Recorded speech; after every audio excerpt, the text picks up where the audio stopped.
बच्चों, चलो आज हम लोग करने वाले हैं बायोमोलिकुल चैप्टर के 30 से 35 मोस्ट इम्पोर्टेंट क्वेश्चन जो आपके बोर्ड के एग्ज़ाम के लिए बहुत ही इम्पोर्टेंट होंगे।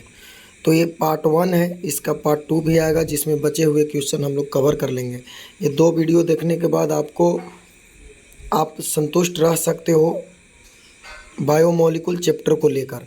तो चलो स्टार्ट करते हैं।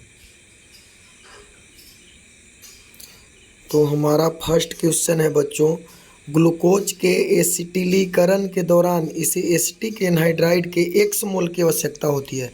तो x का मान होगा, देखो क्वेश्चन का बोलना है कि जब हम लोग ग्लूकोज, क्या होता है ग्लूकोज, CH2O CHOH का पूरा होल 4 होता है और लास्ट में होता है CH2OH। ओके, ये है हमारा ग्लूकोज और इस ग्लूकोज को हमें एसिटिलीकरण करवाना है, यानी एसिटिक एनहाइड्राइड के साथ रिएक्शन करवाना है।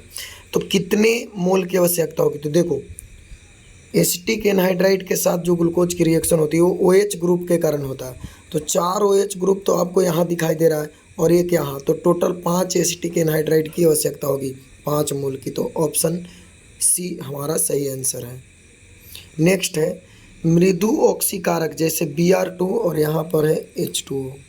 H2O के साथ ऑक्सीकरण पर ग्लूकोज किस अम्ल में ऑक्सीकृत हो जाता है? देखो जब हम ग्लूकोज को ब्रोमीन और वाटर के साथ ऑक्सीडेशन करवाते हैं तो सिंपल सी बात है कि ग्लूकोनिक एसिड का निर्माण करता है। तो ऑप्शन बी सही होगा इसका।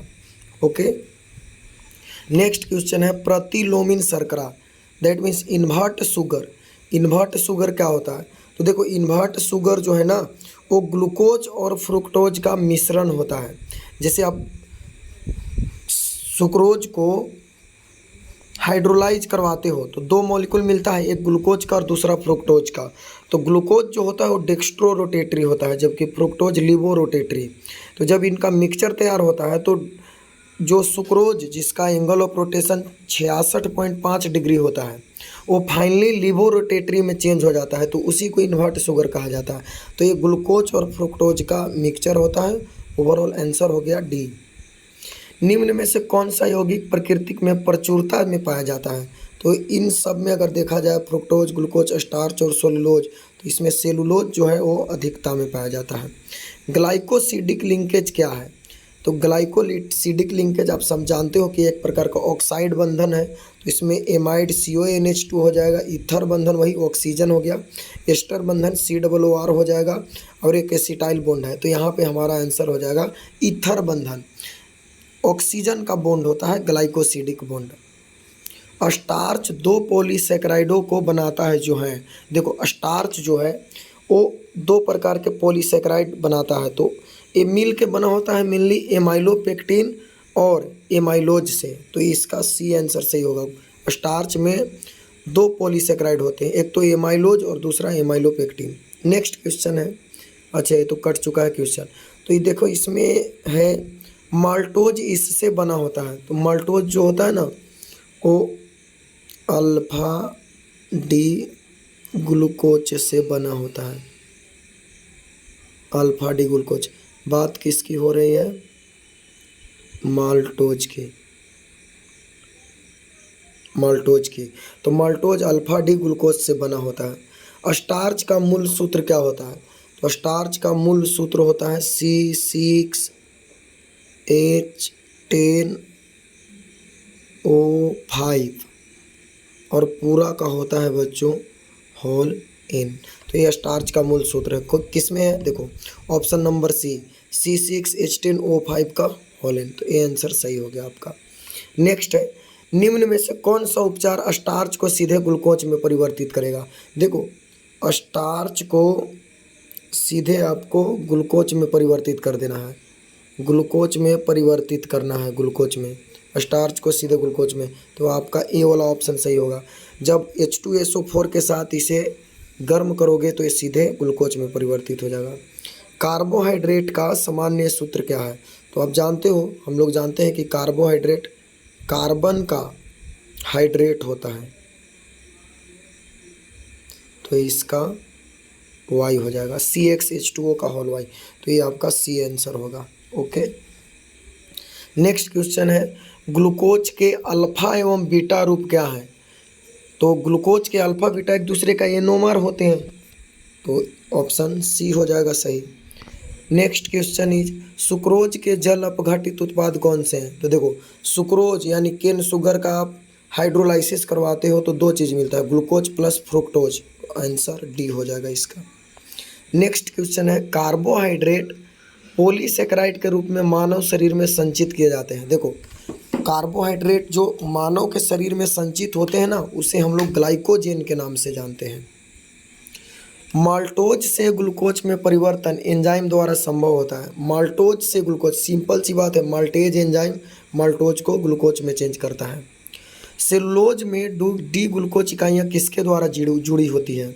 सेलुलोज में डी ग्लूकोज इकाइयाँ, तो सेलुलोज में आपको सिंपल याद रखना है कि β14 ग्लाइकोसिडिक लिंकेज होता है। तो यहाँ पे 14 ग्लाइकोसिडिक लिंकेज होगा, लेकिन वो बीटा वाला होगा। डी प्लस ग्लूकोज में एनोमेरिक कार्बन है। तो डी प्लस ग्लूकोज में देखो हमने बताया था कि जब हम लोग साइक्लिक स्ट्रक्चर बनाते हैं ग्लूकोज का, तो उसमें कौन अल्फा डी ग्लूकोज होगा और कौन बीटा डी ग्लूकोज होगा, इसको जानने के लिए C1 कार्बन पे OH को देखते हैं। तो ये एनोमेरिक कार्बन C1 ही होता है। ग्लूकोज को जब ब्रोमीन वाटर के साथ रिएक्शन कराते हो तो हम लोग रिपीट कर चुके हैं इस क्वेश्चन को, ये ग्लूकोनिक एसिड है। कितने कार्बन परमाणु पाइरेनोज वलय में होते हैं? सिंपल सी बात है, देखो पाइरानोज में टोटल पाइरोनेज का मतलब होता है, पाइरानोज का मतलब होता है 6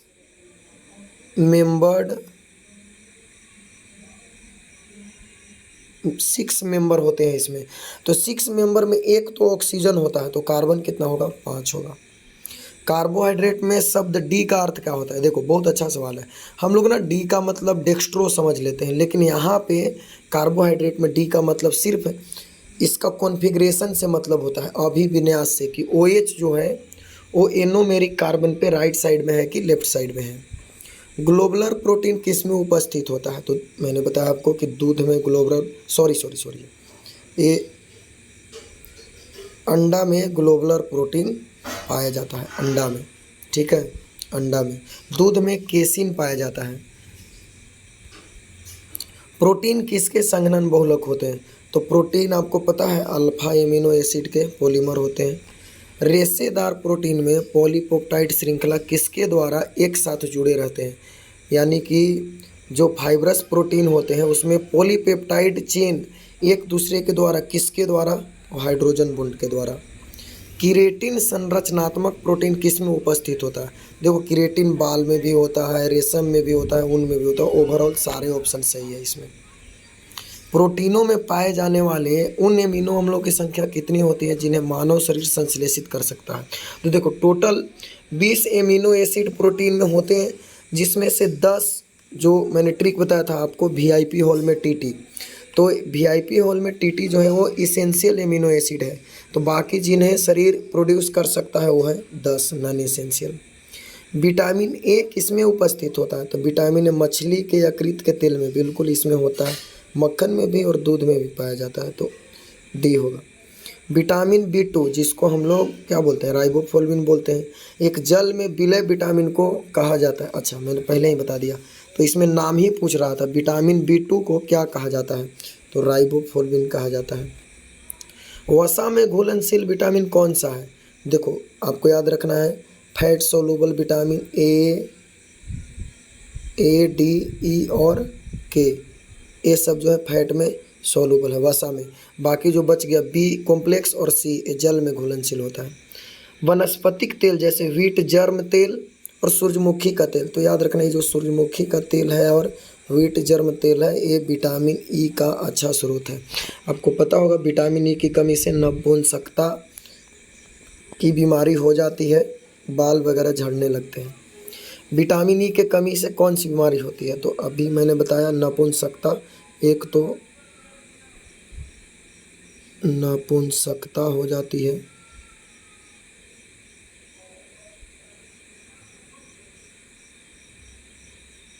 और दूसरा है मांसपेशियों की शिथिलता।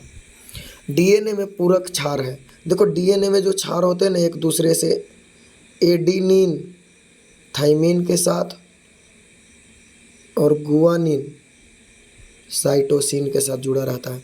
तो एडिनिन थाइमिन के साथ एडिनिन थाइमिन गुआनिन और cytosine, adenine thymine guanine cytosine, B option सही होगा। निम्न में से कौन सा क्षार डीएनए में उपस्थित नहीं है? तो डीएनए में आपका हो जाता है एडिनिन, गुआनिन, थाइमिन और साइटोसिन। तो ये इसमें क्विनोलिन जो है वो नहीं रहेगा। वंशानुगत लक्षण माता पिता से बच्चे में किसके माध्यम से जाता है? तो ये आपने पढ़ा होगा जीन्स के माध्यम से जाता है। आरएनए है एक। आरएनए क्या है? देखो डीएनए डबल हेलिकल स्ट्रक्चर होता है डीएनए का, और आरएनए में सिंगल हेलिकल स्ट्रक्चर होता है। निम्न में से कौन सा अम्ल एक विटामिन भी है? तो देखो ये जो विटामिन सी है ना, इसी का नाम है एस्कॉर्बिक एसिड। तो ये सी वाला जो है एक प्रकार का विटामिन है। न्यूक्लिक अम्ल किसके बहुलक होते हैं? तो न्यूक्लिक अम्ल एक प्रकार के पॉलीन्यूक्लियोटाइड होते हैं, तो ये न्यूक्लियोटाइड के बहुलक हो जाएंगे। निम्न में से कौन सा क्षार डीएनए में उपस्थित नहीं होता है?